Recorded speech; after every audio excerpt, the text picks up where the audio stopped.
Bonjour, mon nom est Suzanne Morin. Je suis interniste au MUHC et je suis chef d'équipe pour cette initiative qui s'appelle Pain Free. Et puis, Pain Free, c'est pour Improving Pain Control Following Fractures Towards an Elder-Friendly Emergency Department, qui est une initiative qu'on a débutée il y a quelques mois. Alors, les objectifs d'apprentissage pour cette présentation sont les suivants. C'est que je vais vous présenter l'initiative Pain Free. Nous allons revoir les principes de gestion de la douleur à l'urgence, en particulier chez la personne âgée. Nous allons vous rappeler l'importance de traiter la douleur de façon précoce avec une prescription optimale d'analgésique. Et nous allons vous donner de l'information et proposer des recommandations afin d'optimiser la gestion de la douleur à l'urgence. Alors, pourquoi est-ce qu'on a décidé de faire cette initiative? C'est parce que les fractures sont fréquentes chez la personne âgée et que la douleur représente une composante majeure de l'expérience suite à une fracture. Les fractures et la douleur ont des conséquences physiques et psychologiques majeures pour les patients et on sait souvent que la douleur est pas très bien contrôlée dans nos institutions, dans les départements d'urgence. Donc, l'initiative Pain Free, c'est qu'on a réussi à obtenir une subvention qui a été accordée l'année dernière par la Fondation du CUSUM et de la Croix-Bleue du Québec suite à un concours. Et l'objectif principal de cette initiative est vraiment d'améliorer la gestion de la douleur chez les patients âgés, soit ceux de 75 ans et plus, y compris les patients ayant un déficit cognitif qui se présentent à l'urgence du CUSUM avec une fracture.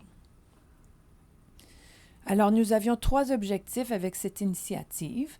Améliorer la gestion de la douleur, tel que je l'ai dit déjà, dans les urgences, donc de l'Hôpital général de Montréal, de l'Hôpital du Royal Victoria et de l'Hôpital de la Chine. On voulait aussi réduire le nombre d'événements indésirables tels que la dégradation de l'état cognitif pendant le séjour à l'urgence, la durée du séjour et les visites de retour à l'urgence pour une douleur non contrôlée. On veut aussi outiller les patients et les familles pour qu'ils puissent participer à la gestion de la douleur de façon efficace lors de leur retour à la maison. Voici notre poster avec le logo, c'est-à-dire que le thème, c'est vraiment de traiter la douleur, c'est vital. Et ces posters ont été un peu disposés au travers le CUSUM pour indiquer aux professionnels de la santé, de même qu'aux patients, que chez nous, nous croyons que le traitement de la douleur, c'est quelque chose qui est important et on s'affaire à améliorer notre gestion de la douleur. Alors, comment est-ce qu'on a décidé de développer cette intervention-là? Alors, avant de développer l'intervention comme telle, on a fait une collection des données auprès des professionnels qui travaillent à l'urgence, auprès des patients qui ont été à l'urgence suite à une fracture. Et aussi, nous avons fait une collection de données dans les dossiers médicaux, MedUrge, C-Urge, de même que les dossiers papier, pour voir quel était l'état de la situation de la gestion de la douleur dans nos urgences. Alors, je vais vous présenter ici les données de base qui proviennent des dossiers médicaux. Ce qu'on a fait, c'est qu'on a identifié tous les patients de 75 ans et plus qui s'étaient présentés aux urgences de l'Hôpital général, du Royal Victoria et de la Chine avec une fracture entre le 1er mars et le 30 avril 2013. Alors, je vais vous montrer les données qui sont d'abord les données démographiques, ensuite les données qui sont associées à la documentation de la douleur et à la gestion de la douleur. Donc, en général, l'âge moyen était de 84 ans. La plupart des patients étaient des femmes. Certains avaient des fractures à plus d'un site, donc 8% avaient des fractures concomitantes à au moins 2 sites. Et il y avait une documentation de démence qui était faite par l'infirmière au triage dans 13% des cas. Bon, vous voyez les services ici qui ont été demandés en consultation, ce qui est en général plutôt classique, l'orthopédie, la médecine interne, la gériatrie et les services sociaux. Et les fractures qui ont été subies par ces patients sont des fractures quand même qui entraînent une douleur certaine. Donc, fracture du fémur, hanche, bassin dans 23% des cas, fracture des vertèbres dans 20% des cas et de l'humérus dans 17% des cas. Alors, si on regarde les mesures d'évaluation de la douleur, particulièrement de la documentation, alors ce qui est fait en général par l'infirmière, il y a un site là, dans Medurge où est-ce que l'infirmière peut documenter la douleur, de même que dans Siurge. Alors, on remarque que 25% des patients n'avaient aucune documentation de leur douleur à aucun moment pendant le temps qu'ils étaient à l'urgence. Alors, 1 sur 4 n'avait aucune documentation de leur échelle de douleur. 13% des patients avaient une documentation au triage seulement. 18% triage et pendant le reste du temps d'hospitalisation à l'urgence. Et finalement, la majorité avait, à un moment donné, pendant leur hospitalisation, une mesure de l'échelle de la douleur dans 44% des cas. Et s'il n'y avait aucune documentation de l'échelle de la douleur au triage, ça prenait en moyenne 5 heures avant qu'on puisse retrouver dans le dossier cette documentation du niveau de la douleur, ce qui est évidemment beaucoup trop long. Maintenant, si on regarde au niveau de la gestion, alors ce qui signifie ici analgésie, alors comme vous le savez, les infirmières ont la possibilité d'administrer au triage de l'acétaminophène ou de l'ibuprofène sans avoir une prescription de la part d'un médecin. Par contre, on regarde que seulement un seul patient a reçu une analgésie au triage par l'infirmière. On attend donc que le médecin prescrive des analgésiques, ce qui est fait dans 77% des cas, et ce qui prend en général 3 heures avant que ça soit noté dans le dossier. Et ensuite, l'infirmière va administrer très rapidement, suite à la prescription, dans un délai de 3,2 heures, ce qui est alors presque au même moment où est-ce que la prescription est notée par le médecin. Les analgésiques qui sont utilisés, évidemment, en grande partie, acétaminophène, opiacés.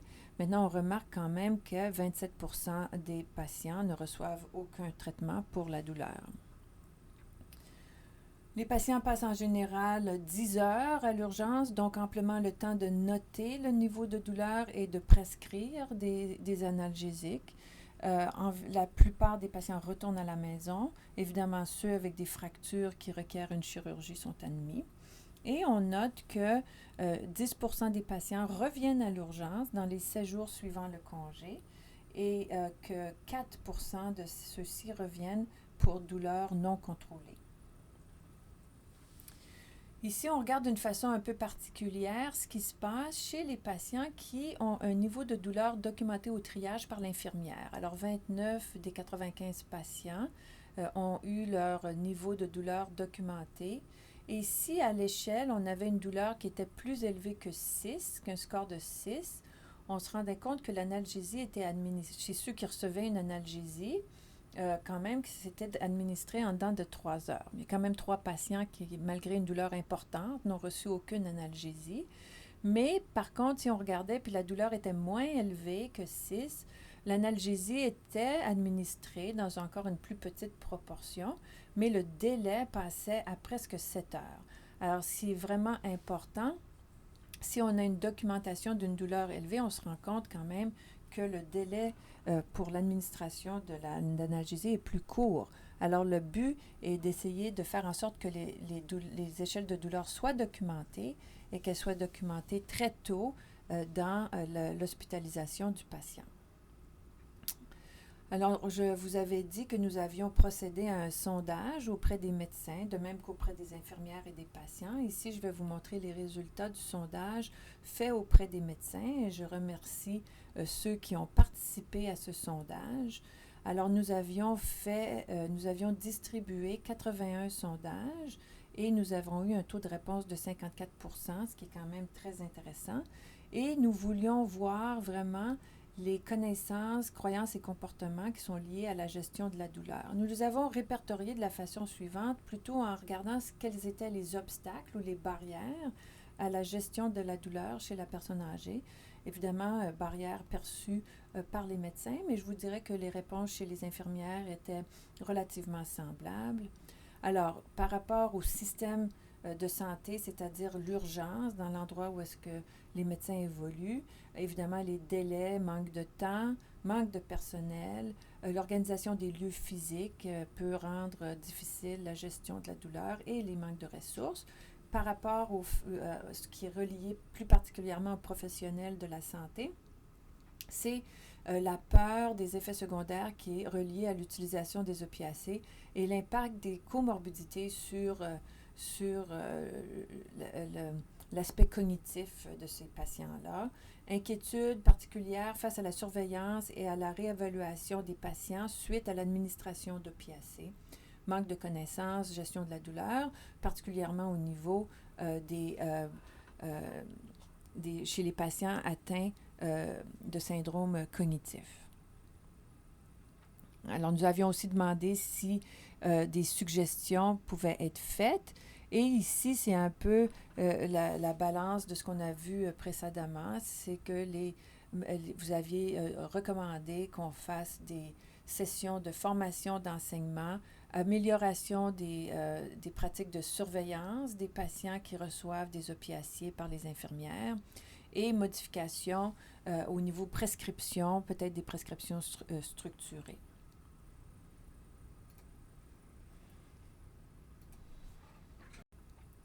Alors ici, donc, nous avons développé finalement avec toutes ces données l'intervention elle-même, qui est une intervention centrée sur le patient, multifacétaire, interdisciplinaire, où est-ce que finalement, infirmières, médecins et familles travaillent ensemble pour améliorer la prise en charge du patient au niveau de la douleur. Et nous avons aussi nous avons décidé d'utiliser l'environnement pour aussi sensibiliser les professionnels de la santé et les patients quant à l'importance du traitement de la douleur. Alors, vous avez peut-être vu les affiches que je vous ai montrées, les lanières qui sont portées par les différents professionnels de la santé. Pour les infirmières, nous avons développé des outils que je vais vous présenter plus tard. Et pour les médecins, le but, évidemment, c'est d'utiliser cette présentation PowerPoint pour vous expliquer l'intervention et aussi pour vous expliquer le développement de prescriptions structurées pour l'analgésie. Alors, comment est-ce que nous allons voir justement si cette intervention est efficace au niveau de certains indicateurs? Alors, ce qu'on fait, c'est qu'on va regarder dans les données au niveau des dossiers électroniques et des dossiers papier des patients, des indicateurs que nous avons choisis qui vont nous aider à voir si on a une amélioration au niveau de la gestion. Par exemple, nous allons voir si la documentation du niveau de la douleur avec l'échelle numérique est faite au triage et nous allons voir si l'administration d'un analgésique par l'infirmière est faite de façon plus précoce. Alors, nous allons regarder si ces choses-là sont faites et documentées, mais nous allons aussi voir si le délai par lequel ces choses sont effectuées est plus court ou plus long. On espère évidemment que les délais seront raccourcis. Nous allons aussi mesurer s'il y a aggravation de l'état cognitif du patient pendant le séjour à l'urgence. Nous allons mesurer la durée du séjour à l'urgence et nous allons mesurer les retours ou les revisites à l'urgence dans les 7 jours suivant le congé pour une douleur non contrôlée. Alors, comme je vous l'ai dit tout à l'heure, nous allons obtenir les données dans les dossiers électroniques et papier des patients et c'est ce que nous avons déjà fait pour les données de base que je vous ai déjà démontré, que je vous ai déjà présentées. Ensuite, nous allons refaire la collecte des données 2 mois après le déploiement de l'intervention à l'Hôpital général de Montréal et du Royal Victoria et ce déploiement sera fait ensuite à l'hôpital La Chine. Donc, 1 mois après, on refera la collecte des données. Et ensuite, 4 mois après que l'intervention ait été déployée, nous allons refaire encore une collecte pour s'assurer de la pérennité de l'impact de cette initiative. Alors, brièvement, des principes de gestion de la douleur à l'urgence qui, je le sais bien, vous sont très bien connus, mais juste une révision rapide, c'est que la douleur est la raison la plus fréquente de consultation à l'urgence. Jusqu'à 78% des visites à l'urgence sont reliées à la douleur. La douleur est une composante majeure de l'expérience vécue par le patient ayant subi une fracture et cette douleur, sinon soulagée, peut avoir des conséquences physiologiques et psychologiques néfastes, par exemple la tachycardie, fluctuation de la pression artérielle, ischémie cardiaque, hypoxie, en particulier chez la personne âgée, évidemment, agitation, confusion et anxiété sont des problèmes particulièrement importants. Et évidemment, la souffrance là, qui est reliée à cette douleur. Donc, on dit que la douleur doit être traitée rapidement parce que le soulagement de la douleur améliore le bien-être du patient, diminue le risque de confusion et d'agitation, accélère le retour à la mobilité et l'indépendance et diminue la durée de séjour à l'urgence. Et par contre, ce soulagement de la douleur dépend de trois choses très importantes, une évaluation et documentation rapide et un traitement que je dirais aussi rapide et efficace.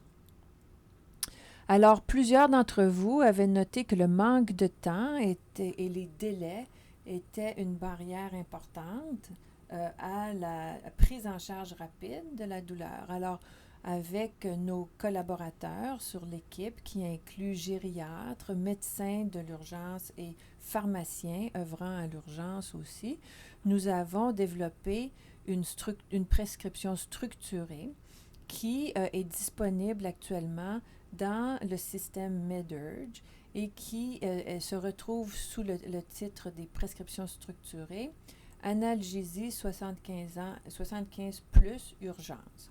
Alors, cette prescription-là comprend l'hydromorphone, 1 mg per os aux 4 heures PRN+, ou hydromorphone 0,5 mg intraveineux aux 4 heures PRN+, en association avec de l'acétaminophène de façon régulière, 4 fois par jour, et du lactulose.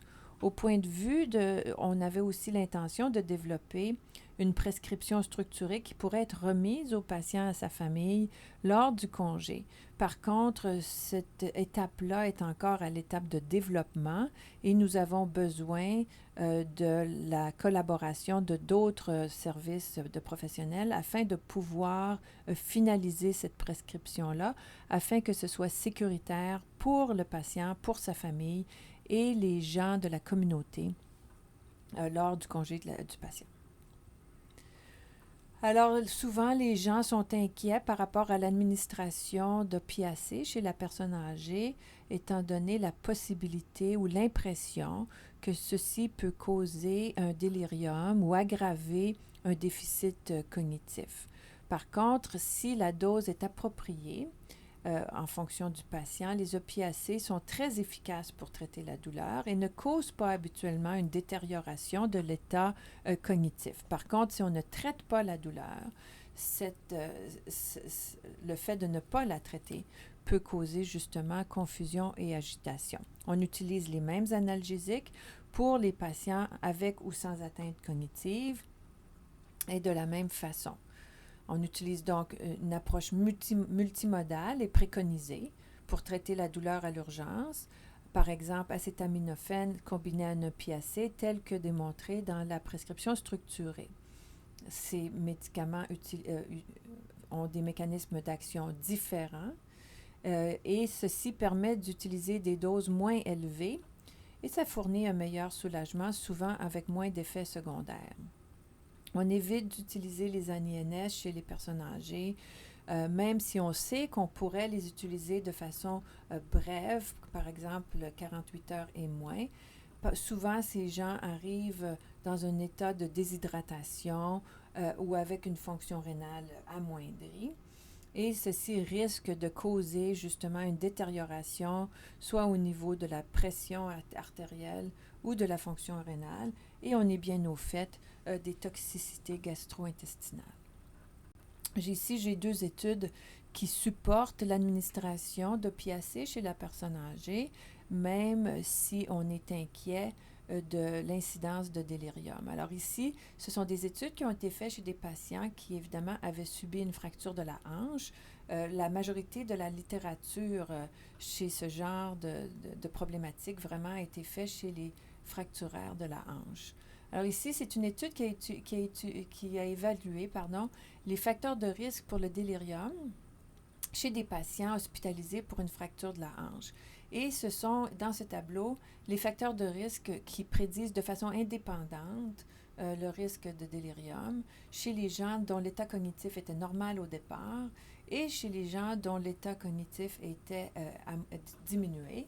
Alors, vous voyez que le fait de recevoir moins de 10 mg de morphine par jour, qui est une façon de dire que la douleur était sous-traitée, augmentait de façon significative le risque de faire un délirium chez ces patients-là. Une autre étude publiée en 2011 chez 236 patients avec des fractures de la hanche, dont 30% avaient une démence documentée. On a donné des opiacés à 90% des patients et on n'a noté aucune association entre l'utilisation d'un opiacé en post-opératoire et l'incidence de délire chez les participants avec démence ou sans démence. Et les facteurs de risque qui ont été associés de façon indépendante à l'incidence de délire ou qui étaient les prédicateurs les plus importants étaient la présence de démence au départ et le fait d'avoir été admis aux soins intensifs. Plusieurs médecins avaient noté des inquiétudes face à la surveillance des patients et à la réévaluation par le nursing suite à l'administration des opiacés. Alors, afin d'essayer de trouver une solution à ceci, nous avons travaillé avec les infirmières qui font partie de notre équipe afin de développer un outil d'éducation, justement, pour renforcer l'importance de la surveillance et de la réévaluation de façon structurée. Alors, ceci fait partie de la présentation PowerPoint qui est offerte aux infirmières dont je vous ai parlé tout à l'heure. De plus, nous avons ajouté le PRN+, aux prescriptions structurées faites par le médecin. Et ce rappel automatisé est une façon justement d'interpeller l'infirmière à tous les 4 heures et lui remémorer qu'il est temps de réévaluer le patient et le niveau de douleur du patient, justement chez ceux qui ont été traités avec les analgésiques. Alors, quoi d'autre est-ce qu'on fait? Alors, au niveau des infirmières qui travaillent à l'urgence, on a aussi donc développé cette présentation PowerPoint qui touche à plusieurs facettes de la gestion de la douleur et de la documentation en particulier de la douleur. Alors, le point important pour les outils éducatifs au niveau des infirmières, c'est vraiment la documentation de cette douleur-là, parce qu'on se rend compte que si la douleur est documentée précocement, on a plus de chances à ce qu'elle soit traitée précocement. Donc, nous avons développé des cartes que les infirmières peuvent attacher à leur lanière ou à leur clé et qui, justement, favorisent la prise en charge, la documentation. Donc, évaluer, documenter, traiter et réévaluer, ce sont les points importants ici. Et de l'autre côté de la carte, on a la possibilité d'évaluer les patients qui ont une atteinte cognitive en utilisant une échelle qui est différente de l'échelle qu'on utilise habituellement, mais qui donne un score justement sur 10, qui peut donc être ensuite documenté dans MedUrge ou C-Urge. Nous avons aussi, comme on a parlé tout à l'heure, ajouté le PRN+, aux prescriptions structurées pour rappeler à l'infirmière l'importance de la réévaluation. Au niveau des patients et de leur famille, on a développé 2 outils qui nous apparaissaient comme importants. Les patients avaient d'ailleurs mentionné le manque de documentation qui leur était donnée à leur congé. Nous avons donc développé une fiche d'information qui, au niveau du système MedUrge, est inclus et peut être imprimée par l'infirmière au moment du congé. Et je vais vous montrer cette fiche à la prochaine diapo.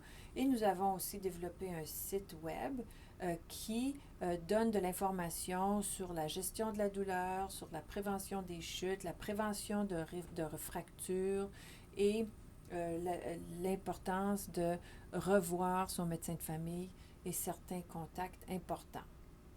Voici la fiche d'information que nous remettons, ou que plutôt les infirmières remettront aux patients lors de leur congé. Et on voulait vraiment donner sur une seule feuille les informations qui nous apparaissaient les plus importantes par rapport à la gestion de la douleur. Évidemment, on ne peut pas tout mettre sur une feuille, alors on a dû faire des choix et c'est ce qui a été retenu. Donc, en conclusion, la douleur est sous-évaluée et sous-traitée chez les personnes âgées, en particulier au département d'urgence. Il est impératif d'initier la gestion de la douleur dès que possible. Pain Free est une intervention multidisciplinaire axée sur la collaboration entre les professionnels de la santé pour fournir une gestion rapide de la douleur chez les patients âgés. Il est important de s'assurer que les patients et leurs familles soient bien équipés pour gérer leur douleur suite au congé de l'urgence et les suivis appropriés. Je vous remercie de votre attention.